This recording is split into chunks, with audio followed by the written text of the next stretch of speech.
بعد ما كان قدراته العقلية قليلة جدا والناس كلها بتتريق عليه وكمان بيتلعثم في الكلام ومش عارف يتكلم كويس، بقى صاحب جريدة وجريدة مهمة كمان. يا نهار أبيض، طب إيه السبب يا ترى؟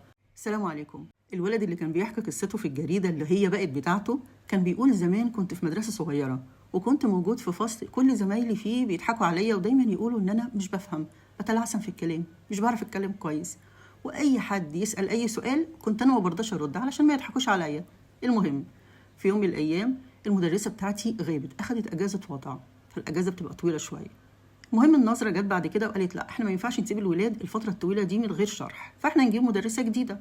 جابوا مدرسة جديدة. المدرسة دي في أول حصة ليها دخلت وقعدت تتكلم مع الولاد كتير قوي وشرحت لهم درس صغير كده، وفي الآخر قالت: طب أنا هسأل سؤال وأشوف بقى مين اللي هيجاوب صح.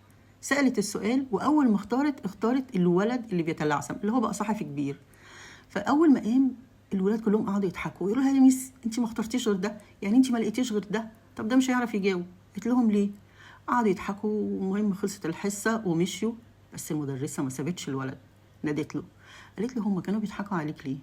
قال لها: عشان هم دايما بيتهموني ان انا مش بعرف اتكلم ومش بعرف افهم وقدراتي ضعيفه جدا، محدش بيرضى يصاحبني، محدش بيرضى يكلمني، وانا فعلا يمكن اكون كده. قالت له: طب تعالى لي بقى وخد بيت الشعر ده، اقراه كويس قوي واحفظه زي اسمك. قال لها: ايه يا مس؟ قالت له: اسمع بس كلامي، احفظ بيت الشعر ده كويس جدا وتعالى لي بكره. فعلا عمل كده، وجت تاني يوم وقعدت كتبت بيت الشعر دوت على السبوره وقعدت بقى تشرح فيه وفي جماله قد ايه البلاغه حلوه قوي فيه وقد ايه الشاعر كان متميز في اختيار كلماته والحاجات الجميله دي كلها. وفي اخر الحصه مسحت بيت الشعر وقالت لهم: يا ترى بقى طول الحصه دي مين فيكم الشاطر اللي قدر يحفظ بيت الشعر؟ طبعا كلهم استغربوا لان يعني حصه واحده بس مش كفايه ان هم يحفظوا بيت الشعر. محدش رفع ايده خالص غير الولد ده اللي اداته قبلها بيوم بيت الشعر عشان يحفظه. الولد اول ما قام كان مكسوف جدا. قالت له: برافو عليك، انت حافظه، طب قوله. راح بكلام كده يعني تحس ان هو انسان خجول جدا، كلام طالع بالعافيه، قال بيت الشعر صح. الولاد ما صدقوش ازاي. المهم الميس قررت الموضوع ده تاني يوم وتالت يوم ورابع يوم، قعدت ورا الولد ده لحد ما بقى في اخر الاسبوع عنده كمية ثقة في نفسه غير طبيعية، شاطر جدا، بقى يركز في كل كلمة وفي كل بيت، بقى يركز في كل دروسه، بقى اول واحد يرفع ايده، بقت عنده ثقة عالية قوي. ده غير ايه، غير ان اصحابه كمان بقوا معجبين بيه جدا. قالوا: ايه ده، من امتى الشطارة دي، من امتى وانت شاطر كده، انت مخبي عننا الحاجات الحلوة دي؟ وبقوا كلهم يحبوه وكلهم بقوا متعاونين معاه. الولد اللي أصبح شاب كبير دخل الجامعة وتخرج منها بتفوق وبقى صحفي قد الدنيا، ومش كده وبس، لا، وفتح جريدة وبقت جريدة مهمة جدا.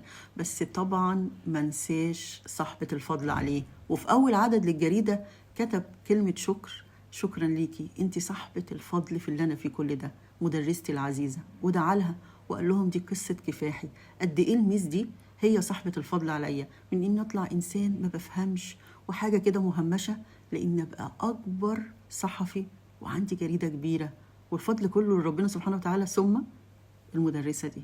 يعني أنتي يا ميس تقدري تخلي ولد بقدرات قليلة أو بكمية تريقة عليه، مش قادرة أقول الكلمة الصح، يعني كمية تريقة عليه من ولد قليل قوي لرجل عظيم صحفي كبير.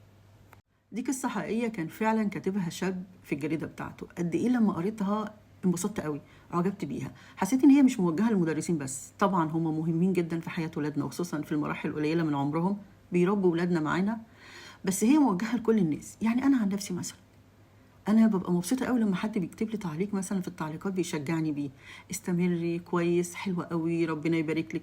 بحس ان ايه ده، انتوا بتشجعوني ان انا استمر، ان انا اعمل حاجه انا بحبها، ان انا الاقي نفسي في شيء، يبقى عندي ثقه عاليه في نفسي، ابقى حتى سعيده. انا برضو لما باجي مثلا الاقي حد ثقته في نفسه مهزوزه او محتاج مثلا حد يدعمه بكلمه او بموقف او حتى ماديا، اي شيء توقفوا البني ادم ده على رجله وتبقوا سبب في ان هو يبقى انسان عظيم، ده شيء جميل جدا، ده شيء تؤجر عليه من ربنا اجر كبير قوي والله. يا رب قصه النهارده تكون عجبتكم، وان شاء الله اشوفكم في فيديو جديد وقصه جديده. وقولوا لي بس رايكم ايه في التعليقات فيها. اشوفكم على خير، سلام عليكم.